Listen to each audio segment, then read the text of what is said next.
Latest updates ఎప్పటికప్పుడు పొందడానికి Big TV WhatsApp channel follow అవ్వండి. లింక్ డిస్క్రిప్షన్ లో ఉంది. గురుగారు ఇప్పుడు ఒక ధర్మాన్ని పరిరక్షించడానికి వచ్చినప్పుడు, ఆ దేవాలయానికి సంబంధించి కానీ, వారికి గానీ, వ్యవస్థకు కానీ, ఆ అంశాలపై అవగాహన కల్పించాలే కానీ, పురుషుడు అయ్యుండి కూడా స్త్రీ వేషంలో వచ్చి, తన నిజ స్వరూపం తెలిసేసరికి ఆత్మార్పణ చేస్తాను అనటం, పారిపోవటం, నాకు అన్యాయం జరిగింది అని ఏడవడం, ఇది సబబేనంటారా? తను ఒక సిట్యుయేషన్ ఏంటంటే, నిజంగా ధర్మాన్ని కాపాడడానికి వచ్చిన వాళ్ళు అసలు దేనికి భయపడరు. అసలు ఏడుపనేదే ఉండదు. అలాంటిది మరి ఆ అఘోరి వేషధారణలో ఉన్న అతను ఎందుకు ఏడ్చారంటారు? నాకు అన్యాయం జరిగింది అని ఎందుకన్నారు? అది అలా అతన్ని మీరు అనకూడదు కదా! అతన్ని మీరు చాలా పెద్దవాడుగా చూస్తున్నారు. మాకు చిన్న బాలుడు.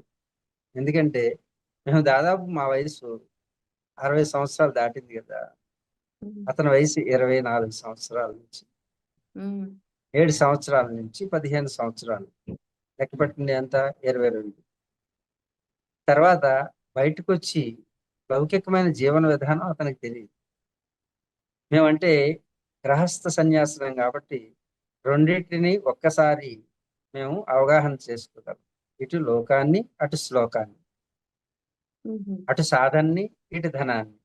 ఈ రెండింటిని సమన్వయం పరిచి సమత్వం యోగముచ్యతే అనేటువంటి యోగులు వాళ్ళు అఘోరాలు.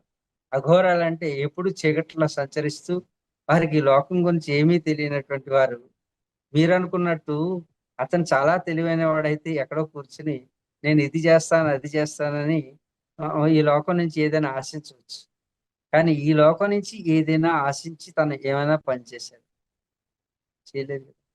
అయితే ఎవరికి హాని చేయలేదు. వినండి, ఇంకొక విషయం చెప్పండి. వినండి. అంటే ఒకటి ఓపెన్ అయితే నేను సగం చెప్పేసరికి మీరు ప్రశ్న వేస్తాం వలన ప్రజలకు ఏమవుతుందంటే సంపూర్ణంగా విషయం చేరడం లేదు. ఆ ఒకటి, వీరు బాలకులు. 100 సంవత్సరాలు, 200 సంవత్సరాలు, 300 సంవత్సరాలు ఉన్నటువంటి అఘోరాలు ఉంటారు. అక్కడ ఈ చిన్న వయసు ఇతను ఇప్పుడిప్పుడే మూడవ టెస్ట్ అనేటువంటి ఆఖరి దేశాటన అనే పరీక్ష జరుగుతుంది. ఇంతకు ముందు ఒక పరీక్ష చెప్పాను. ఏది? ఆ శవం అనేది తినడం అనేది. అది మనిషి యొక్క దేహం వైరస్, బ్యాక్టీరియల్ కాలనీస్ ఉంటాయి శరీరంలో. ఈ విశ్వంలో ఉన్నటువంటి అన్ని విషక్రిములు ఈ శరీరంలోనే ఉంటాయి. అవన్నీ కూడా ఎప్పుడైతే మనం చనిపోయామో అన్ని దాడి చేస్తాయి. అది శవం. ఆ శవాన్ని గనక వెంటనే దహనం చేయకపోతే వైరస్ వ్యాపిస్తుందని మన సనాతన ధర్మంలో 1 గంటలోనే శవదహనం చేయాలి అనే నియమం పెట్టారు.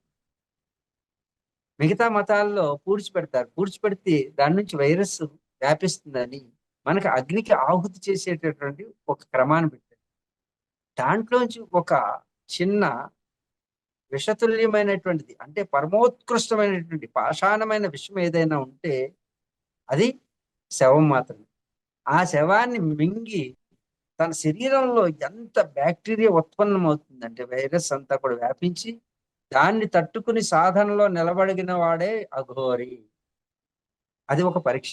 అంతేగాని వీళ్ళు అనుకున్నట్టు మాంసం తింటున్నాడు, లేకపోతే శవాలను తింటున్నారు. అతను ఉట్టినే వేళాకోళంగా చెప్పాడు అవన్నీ కూడా. మీరు ఏదంటే దానికి అనేసాడు అనమాట. అంతేగాని నేను శవాలను తింటాను, ఈ తింటాను, అవన్నీ కూడా అతను బాలకుడు. అయితే అబద్ధాలు సాధకుడులో చెప్పచ్చా గురువుగారు? అలా చెప్పకూడదు కదా! సాధకుడులో మీరు ఏమంటే అది అనేసాడు. ఇంకొక అంతే విషయం ఏంటంటే గురుగారు ఇప్పుడు సమాధానం. మీరు మీరు నమ్మనప్పుడు, మీరు తన సాధకుడుగా నమ్మనప్పుడు మీరేమనుకుంటారు అనుకోండి, మీ ఓకే. ఇష్టం. ఒక విషయం ఏంటంటే గురుగారు, ఒక ధర్మాన్ని రక్షించటానికి వచ్చినప్పుడు, ఒక సత్కార్యం మీద వచ్చినప్పుడు, ఆ కార్యం నెరవేర్చాలి. అలా కాకుండా టాపిక్ డైవర్ట్ అయిపోయింది. మొత్తం తన పర్సనల్ డెవలప్‌మెంట్, పర్సనాలిటీ మీద ఫోకస్ అయిపోయింది. తర్వాత ఏమి ఏంటంటే ఏమి డైవర్ట్ అవ్వలేదు. హ్మ్. అనుకున్నది సాధించాడు. ఎలా ఏమిటంటే చెప్తారు గురుగారు అనుకున్నది సాధించాలి? చెప్తున్నాను కదా, విను. ఇప్పుడు సనాతన ధర్మం అనేటటువంటి దాని మీద ఒక చర్చ జరుగుతూ ఆ చర్చకి ఒక ఊతం ఇచ్చారు అన్నమాట. ఒక పెద్ద చర్చ ఈ రోజు టీవీల్లో సనాతన ధర్మం అంటే ఏమిటో ఇప్పుడు చర్చ జరుగుతుంది. అతను మంచి చేశాడా చెడు చేశాడా మీకు తెలియదు, కానీ వచ్చిన పని మాత్రం సఫలీకృతం అయ్యింది. అది ఏమిటంటే అందరిలో చర్చకి పెట్టి మీరందరూ కూడా ఇక్కడ ఉన్నటువంటి వాళ్ళ దేవాలయాలను సంరక్షించుకోండి. అలా కానినప్పుడు హిమాలయాల నుంచి ఇలాగే వస్తుంటారు. కాబట్టి మీరందరూ కూడా ఏకీకృతం కండి. మీరు ఏదైతే హిందువులని చెప్పుకుంటున్నారో, ఈ లోకంలో ఉంటున్నారో, ఆ హిందూ ధర్మ పరిరక్షణ ఏదైతే ఉందో అది మీరు అందరూ కూడా కలిసి చేయండి అని ఒక సందేశాన్ని ఇచ్చి తను నిష్క్రమించాడు. ఇదంతా కూడా చిన్నపిల్లలాగా ఏడవడం, ఇదంతా కూడా ప్రతి కార్యసాధకుడు కూడా ఒక్కొక్కప్పుడు ఎమోషన్ గురవుతారు, ఎంత సాధకులైనా సరే. ఎందుకంటే లౌకిక జీవనంలోకి వచ్చినప్పుడు శ్రీరామచంద్రుడు కూడా సీత నాకు లేదే, మలయమారుతం వీస్తుంటే పంపానది తీరంలో శ్రీరామచంద్రుడు చల్లటి మలయమారుతాన్ని తగిలిన వెంటనే తన కళ్ళంటే నీరు వచ్చినాయట. ఏమిటి ఇంతటి రాముడు ఎందుకు ఏడుస్తున్నా అంటే, ఈ సుఖం నా భార్యకి అందనటువంటి సుఖం నాకు ఒళ్ళు మంటను కలిగిస్తుంది. మనం అంటుంటాం కదా, నువ్వు మాట్లాడక నాకు ఒళ్ళు మంట వస్తుంది మంచి సందర్భంలో కూడా. అంటే నీ మనసు బాగోకపోతే, నీ మనసు అంటే సీత ఆనందించినటువంటి నా సగభాగమైనటువంటి అర్థాంగికి లేనటువంటి సుఖాన్ని నేను అనుభవిస్తున్నానే, నా భార్యతో పాటు అనుభవించకుండా ఈ సుఖం నాకు భార్యకి లేనటువంటి సుఖం నాకు బాధను కలిగిస్తుంది అని వేదన చెంది. అంటే శ్రీరామచంద్రుడు కూడా వేదనకు గురయ్యాడంటే ఒక బాలకుడు, ఒక సాధకుడు, ఒక బాలకుడు. అతను ఒక బాలకుడు ఏడవడంలో పెద్దగా తీసుకోవాల్సింది ఏమీ లేదు. అతను వచ్చినటువంటి కార్యం అయ్యింది, అయిపోయింది. అక్కడ ఉన్నటువంటి వారిని అందరినీ సంఘటితం చేయడం, ఒక ఆలోచనని అక్కడ విత్తనం నాటడం అనేది జరిగింది. ఇంకొక డౌట్ ఏంటంటే గురువుగారు, ఇప్పుడు ఆత్మార్పణ చేస్తాను అని ప్రకటించారు. అయితే ఎవరైనా కూడా ఆత్మను అర్పణం చేయటము, ఆత్మహత్య చేసుకోవటం అనేది ఘోరమైన పాపం. మరి అఘోర అయ్యుండి కూడా అంతటి ఘోరం పాపం, ఇప్పుడు ఆత్మహత్య చేసుకుంటే 10 జన్మలొస్తాయి అని చెప్తూ ఉంటారు. మరి ఆత్మార్పణం చేస్తే సమస్య పరిష్కరింపబడుతుందంటారా? ఆత్మహత్య వేరు, ఆత్మార్పణ వేరు. మీకు అర్థం కాలేదు. హ్మ్. ఆత్మహత్య అంటే ఈ ఆత్మ అనేటువంటి శరీరాన్ని లేకుండా చేయడం. ఆత్మ సమర్పణ అంటే ఒక కార్యం కోసం, ధర్మాన్ని నిలబెట్టడం కోసం తను తాను త్యాగం చేసుకుంటాం. త్యాగే నైక అమృతత్వ. అర్థమైందా మీకు? ఏమర్థమైంది? అంటే త్యాగం త్యాగం. వేరు, హ్మ్. భోగం వేరు. కాబట్టి ఆత్మహత్య వేరు, ఆత్మ సమర్పణ వేరు. ఆ పదానికి అర్థమే తెలియలేదు. అంటే సమర్పించుకుంటాం. ఈ లోక కళ్యాణం కోసం ఒక శరీరం త్యాగం చేస్తే దాన్ని ఆత్మ సమర్పణ అంటారు. ఇది దధీచి మహర్షి చేశారు.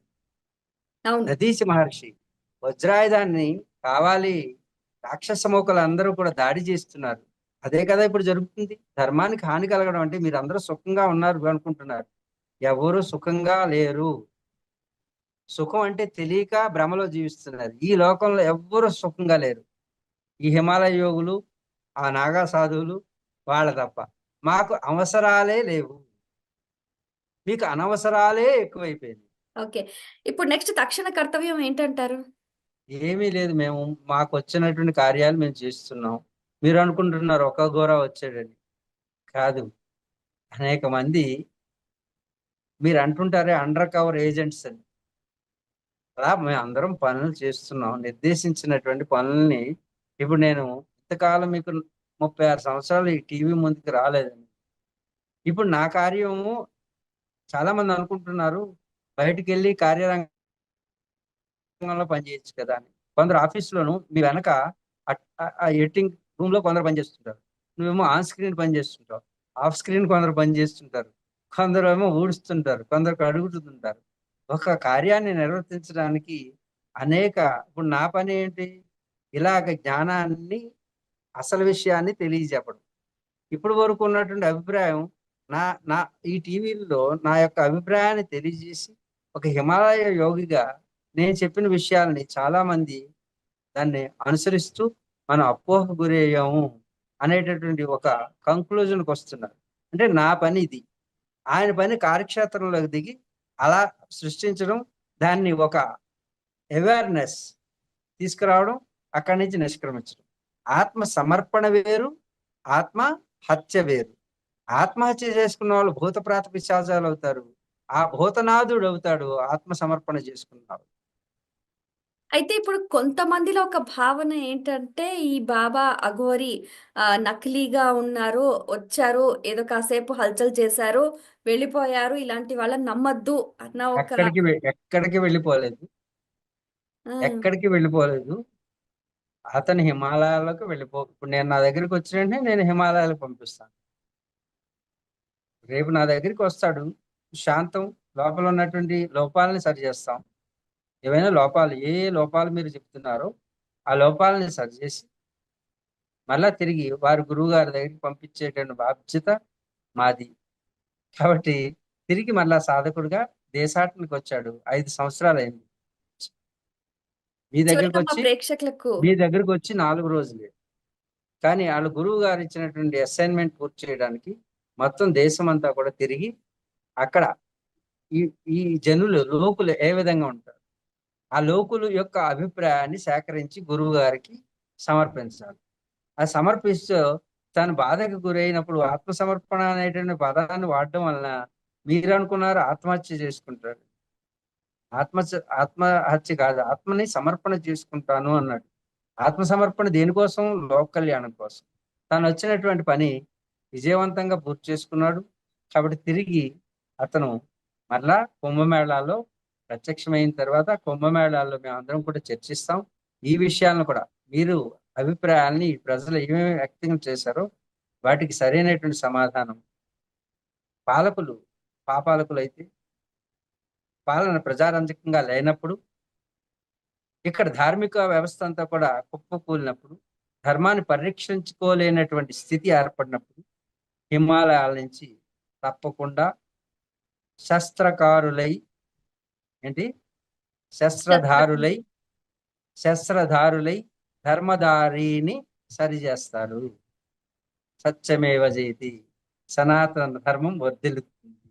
దానికోసం ప్రణాళికలన్నీ కూడా సిద్ధమవుతున్నాయి. ఇక్కడ ధర్మాన్ని నమ్ముకోవాల్సిన వాళ్ళు అమ్మేస్తున్నారు. సాధువుల రూపంలో, సంతుల రూపంలో, పీఠాల రూపంలో. ధర్మం పీఠాల కింద నలిగిపోతున్నప్పుడు, అప్పుడు శాస్త్రాలు పనిచేయనప్పుడు శస్త్రాలు వస్తాయి. ఈ యొక్క శక్తులన్నింటినీ కూడా, ధార్మిక శక్తుల్ని ఏ సైనిక శక్తి, భౌతిక శక్తి ఆపలేదు. For more videos like this, subscribe Big TV channel.